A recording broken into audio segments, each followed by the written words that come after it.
வணக்கம். இன்றைய செய்திகள். ராணிப்பேட்டை மாவட்டம் லோக் ஜனசக்தி கட்சி சார்பில் ஆற்காட்டில் உள்ள மாவட்ட அலுவலகத்தில் வருகின்ற தைப்பொங்கல் திருநாளை முன்னிட்டு பொங்கல் விழா கொண்டாடப்பட்டது. இந்த நிகழ்விற்கு மாவட்ட துணைத் தலைவர் KS கோபி தலைமை தாங்கினார். மாவட்ட தலைவர் முனுசாமி சிறப்பு அழைப்பாளராக கலந்து கொண்டு பொங்கல் வாழ்த்துரை வழங்கினார். அவர் பேசும்போது, தைப்பொங்கல் என்பது உழைப்பை போற்றும் திருநாள். விவசாயிகள், தொழிலாளர்கள் உள்ளிட்ட உழைக்கும் மக்களின் வாழ்க்கையில் மகிழ்ச்சியும் வளமும் பெருக வேண்டும். இந்த தைப்பொங்கல் மக்கள் அனைவருக்கும் ஆரோக்கியமும் அமைதியும் நல்ல எதிர்காலமும் அளிக்கட்டும் என்று வாழ்த்தினார்.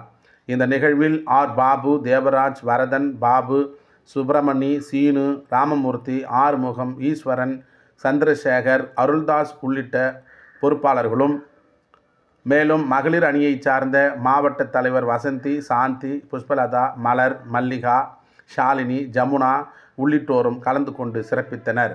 பொங்கல் விழாவின் மூலம் தமிழர் பாரம்பரியமும் மக்கள் ஒற்றுமையும் வலியுறுத்தப்பட்டது.